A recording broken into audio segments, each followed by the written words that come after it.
Hey guys, it's Mitch, and we're wrapping up our brief foray into DC Comics today. I was never much of a DC guy, except for some of their writers, like Garth Ennis, or Warren Ellis, or Alan Moore. Kind of wish I got into Keith Giffen back in the day, but what can you do?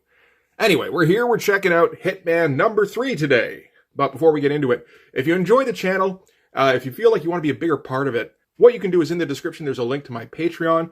And if you subscribe there, that'll give you access to everything I do, from the Blood Force stuff to the YouTube stuff before it gets uploaded to YouTube, as well as some Patreon exclusives. So, Hitman number 3, we're wrapping up the first arc where Tommy Monaghan, our superpowered assassin, has a chance for a $1 million payday if he can sneak into Arkham and knock off the Joker. And to do that, he's got to make his way through the Gotham City Police Department. He's got to get by Batman. And he's got to get by an opponent that he had no knowledge of up until now, which is the Arcanone, the demonic lords of murder by gunfire, who have sent their agent, the Mauser, to go and collect Tommy. And last issue, we ended with the Mauser shooting Tommy full of holes. So that's where we're starting issue 3. And going off the cover here, again, it's kind of typical for John McCrea in that it's more functional than anything. Basically exactly what I said happened. We're going to see the Mauser, Tommy near death. Batman's going to be in there. John McCrea doesn't generally go hard on backgrounds on covers. And it doesn't seem like he really thinks out the composition that much. But I mean, if you already read the first 2 and you go, yay, Batman's back. And, this looks exciting, sure. And I like the differentiation in the color scheme. I always appreciate that in a comic series. So, from there to there, that's all right. So, we're starting out. Tommy's actually looks like he's only been shot the once. This is one thing with John McCrea that you can either let slide or not, depending on your preference. But things like continuity doesn't really necessarily exist from panel to panel. So, for instance, Tommy might have been blown away at the end of issue 2, and then at the beginning of issue 3, he's got, the one shot in his arm, which is, I guess, that one. The other ones were through his back. If you wanted to show those, you could. But anyway, the Mauser is going to explain to Tommy that, yeah, sorry, buddy, there is no $1 million contract. You don't get to move to New York. You don't get a quiet retirement. This is all you have to look forward to. So let's hammer out a deal for your soul. So, quick cut outside of Arkham, there's a dimensional rift opening up over Arkham Asylum. And Batman's going in, because that's what Batman does. And Detective Teagle's going to follow him, because she's a righteous cop lady. That is her thing, where she does what, a police officer should do. And, she's the only one, because everybody else is looking to save their skins. So, the Mauser has Tommy right where he wants him, explains who the Arcanone are, and explains that they want him to work in their service. So listen to their offer, and, just say yes, and this particular moment can be over. At which point the Arcanone appear, and of course, they show up as a pair of bullet-ridden corpses, and they make their offer to Tommy. You've already killed hundreds of people. All we're asking is that you kill people for us. That's it. I think we see this panel fairly often when it comes to the Arcanone. By which I mean it's a direct photocopy. Yeah. So, there we go. It was in issue number 1 as well.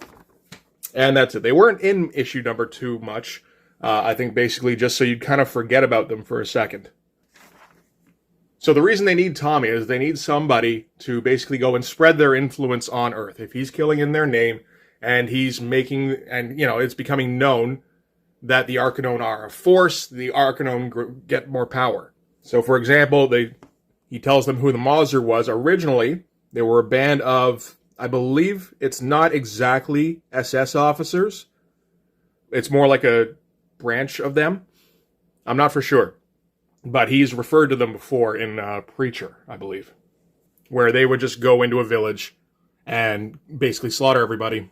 Because, once you heard about this unit of murderers, you'd be less likely to resist the Nazis because you didn't want them sent after your village. And eventually, the Russians caught up with them and lynched them from a tall tree, and that's when the Arcanone made them their offer. Decent shot. Again, pretty cartoony. We're not going to see a whole lot of stuff where it's like, hey, that's some awesome artwork. That's not really what John McCrae's for. Again, more comedic kind of stuff, facial expressions, body language, that sort of thing. And Tommy naturally tells them to go fuck themselves because he's got his own rules. And the Arcanome point out that his rules are just hypocrisy, which they are. Because he judges somebody as a good guy or a bad guy basically from what he sees through a sniper scope, right? Basically, if he's heard word that they're corrupt or they're evil or whatever, sure, he has no problem pulling a trigger. If he hasn't, then, they're probably okay, but, like, he has no knowledge either way.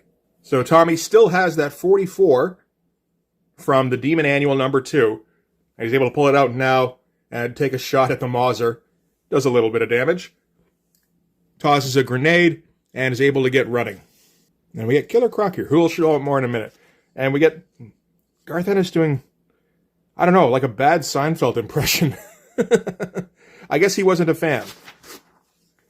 Anyway, Mauser gets blown through the wall to Croc's cell, and Tommy takes the opportunity to get running, but he runs smack dab into Batman and Teagle. Mauser's about to come after him, but, like I said, he's in Croc's cell, so that's going to take a second. And Tommy yells at Batman and Teagle to get the hell out of there. And of course, they're there to get him. So they're not going to at the moment, but you needed that second to get Batman and Teagle on Tommy's side. You needed that. There's Tommy, we're going to get him. Wait a minute, what's this bigger threat? As Croc gets blown out of his cell, and the Mauser comes through and shoots up the world. Ignores Batman and Teagle and goes running after Tommy. And Teagle's just like, I guess we should go after them. Batman's about to follow. Croc grabs him and starts beating on him, but Batman luckily found some rebar and is able to reciprocate. So Tommy runs through what I assume is the cafeteria where the Joker is strung up. Because, he got replaced, but he didn't get, killed. They could have killed the Joker, but no, they weren't going to kill the Joker. And he goes, you're not going to get me twice, and shoots him right through the fucking shoulder. Pretty heavy shot, too, by the looks of it. And it looks like he's found the way out, but the Mauser found him first, busted the wall behind him. And Batman's catching up, but first he sees that the Joker has a gaping exit wound. So it's like, fuck, I gotta tend to that, don't I? So we get a fun little shootout here, where Tommy's just kind of rolling around what looks like a press conference kind of room. He's, barely dodging, getting blown away every other second. Teagle runs in, runs right up to him, and Tommy naturally is right away like, hello? And Teagle's like, you're under arrest. And Tommy's like, in that case, I demand protective custody. Meanwhile, Batman is still patching up Joker. And the Mauser gives Tommy one last chance to accept his offer, or he'll just kill him right here, and his soul gets consigned to hell. And that's when Batman leaps in and distracts him for a second. Tommy shoots him some more with the 44, but that can't do any permanent damage to Mauser, so he does actually get blown away here. And I usually rail on somebody for backgrounds. This just isn't that kind of book.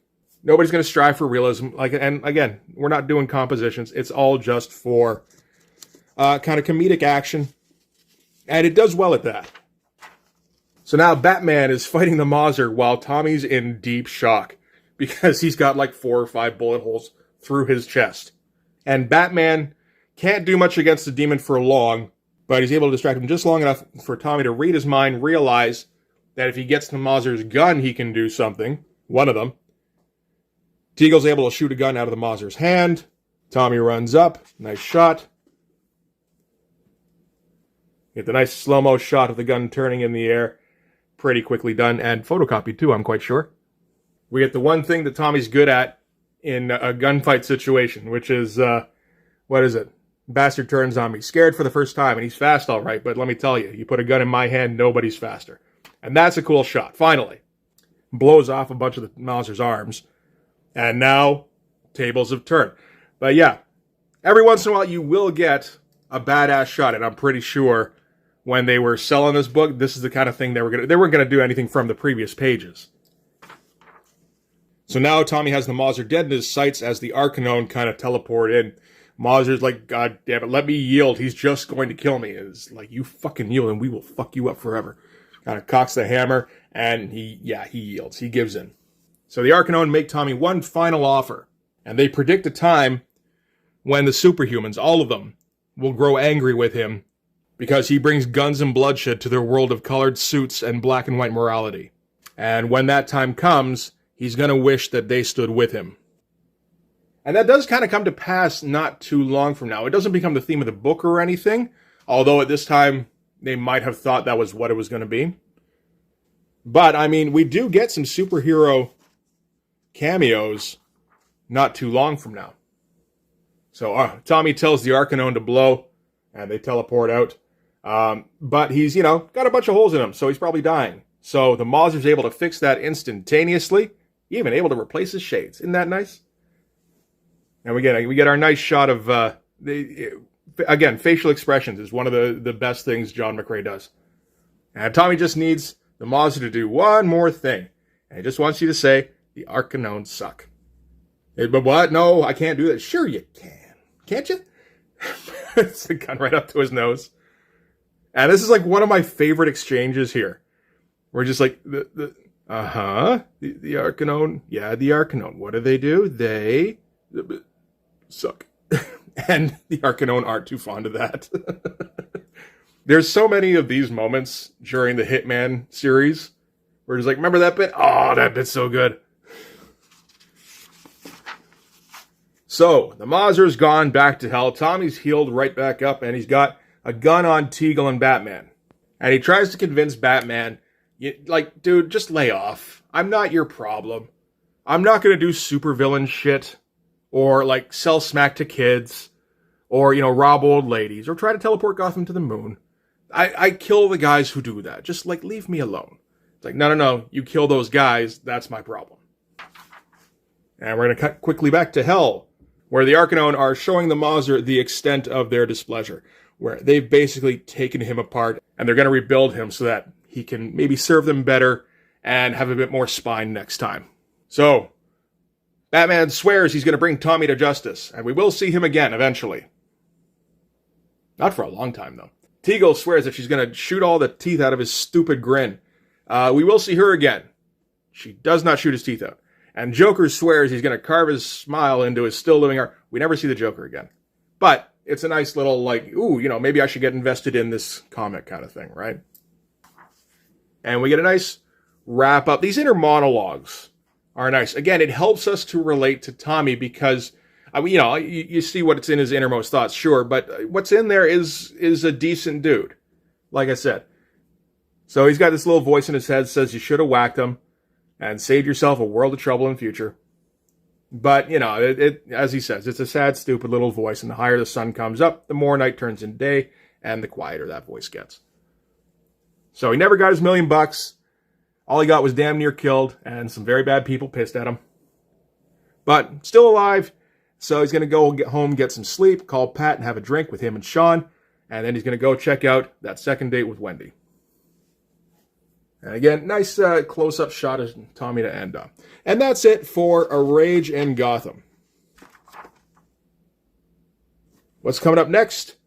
In issue 4, 50 ninjas, a guy named Nat, a guy named Navarone, and of course, a woman named Wendy. And if you're familiar with the series, you probably know what that's all about. Oh shit, it's Twister. I saw that in the theater. Alright, so that's it for the first Hitman story arc. Which is pretty good. It's not one of the best story arcs in the series, but it sets everything up pretty nicely, actually. And it's funny, because I think about influences every once in a while. I never would have called Hitman an influence for my comic before reading through it again, but now that I've seen it again, it's like, oh yeah, there's a lot of stuff I kind of took from this.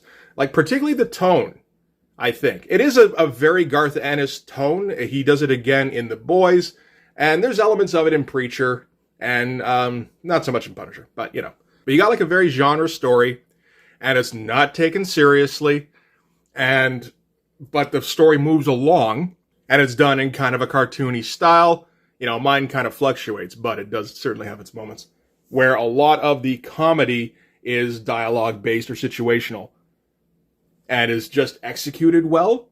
And you even get those like moment-to-moment transitions that I have difficulty weeding out of my work. Yeah, I can kind of see how this influenced my stuff a little bit. It's interesting, going back in retrospect. So that's going to do it for this one. Let me know if you want to see future Hitman comics featured on the channel. But in the meantime, thanks very much for watching. If you like this video, please hit like, hit subscribe, hit the notification bell so you know when the next one's coming out. Comment down below, all them shits. Go over and subscribe on my Patreon. That'll give you access to everything I do, from the Blood Force stuff, the pages and the finished comics, to the YouTube videos before they get uploaded to YouTube, and some Patreon exclusives. You can also follow me on Instagram. But yeah, that'll do it. I don't think there's any bloopers at the end of this one. Sorry. Maybe next time. I'm usually good for a fuck up like once a month. But yeah, thanks again. I'll see you guys in the next video. Bye-bye.